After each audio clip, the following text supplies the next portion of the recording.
So today I'll be talking about information security. So an intro to information security. Throughout history, security has always been emphasized.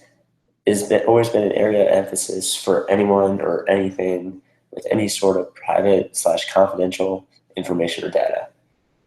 And people go to great odds to protect what is theirs. However, there have always been security risks. And the truth is, nothing is safe anymore. There are always ways that people can hack into your information and find out and get into what is yours and just make your life more chaotic. In today's society, we rely on our devices so much more than we ever have before. We have so much of our information stored on our smartphones, tablets, laptops. If any of that got compromised, that could lead to it could be very destructive to our everyday life. So what is information security? Information security is preventing outside sources from gaining access to personal data. It also protects against unauthorized access. A big part of information security is the CIA triad. This includes confidentiality, integrity, and availability. Confidentiality limits access to information. It also prevents sensitive info from getting to the wrong people. And some examples include data encryption, strong passwords, and two-factor authentication. So this image on the bottom right shows how to create a strong password. And these steps include to make it impersonal, make it long, make it diverse, and then make it different. And what they're essentially, you don't want to put your name in your password. You don't put your birthday, your social security number. You don't want to put any of that. You want to make it something that has a lot of letters, a lot of numbers, a lot of symbols. Like under the make it different, it's 123 underscore. That's what you got to do. And then there's integrity. This is the assurance that info is trustworthy and precise, and data cannot be altered by unauthorized users. Integrity also detects charges in data by using electromagnetic pulses, server crashes, and checksums. And this image is an example of a server crash. And lastly, there's availability. This allows authorized people to access information. It also helps to maintain hardware and allow hardware to have the latest software with the best security and just the most recent applications. And then it's important to plan for the worst. You just gotta know that anything you do, anything you save, anything that you share could get leaked out with anyone. So you gotta just be aware of the situation, aware of what you're doing on the internet and stuff like that, and that'll create a much safer environment. And this image is an example of Google Drive.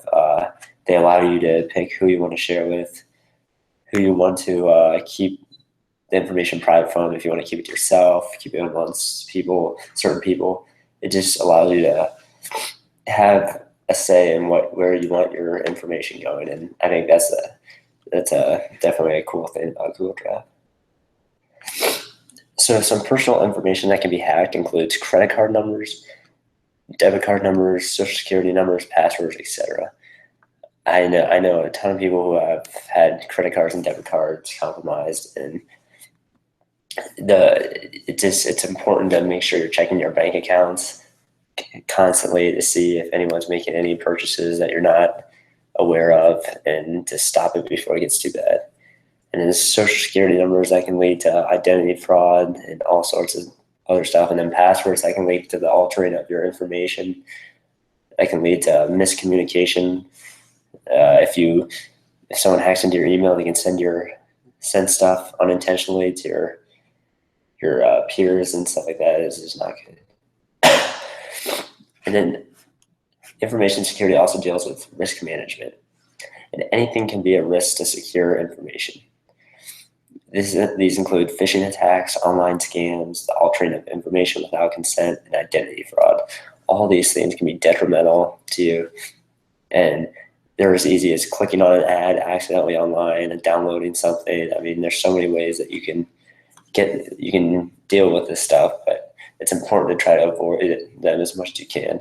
And then this graphic shows just how important it is, or just how big of a deal identity fraud is. I mean, fraudsters have stolen approximately $112 billion in the past 6 years, which is crazy. And it takes just 3 minutes for fraudsters to steal your average mortgage for 2 years, groceries for 8 years, and college fees for 1 year, which is absolutely crazy.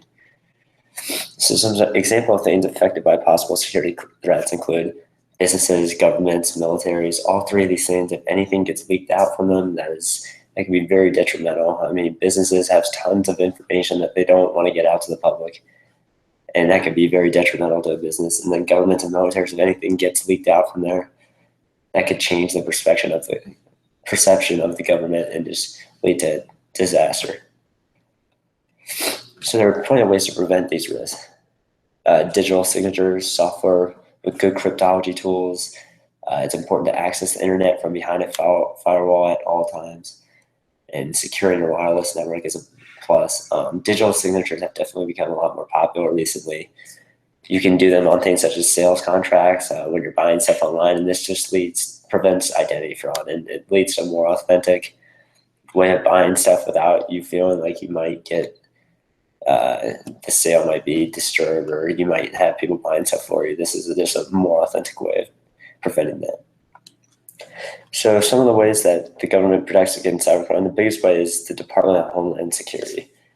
They watch out for suspicious activity. They do a good job of keeping tabs on cyber criminals and hackers, and make sure that they employ people that can think like them and know when and where these cyber criminals are going to attack and what they're going to try to do, and they do their best to prevent them. But they definitely do a good job of helping us protect our networks and stuff. So the future of information security includes stronger internet tools.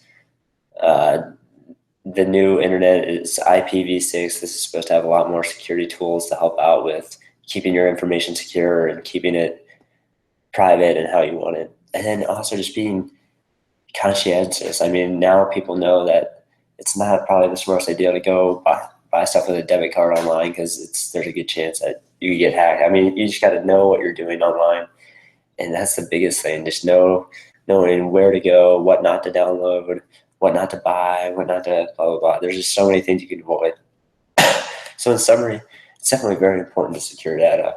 I mean, all information is definitely vulnerable. It doesn't matter where you have it on. Everything is vulnerable. And there are many actions that are taking place to ensure more protection. And here's my website.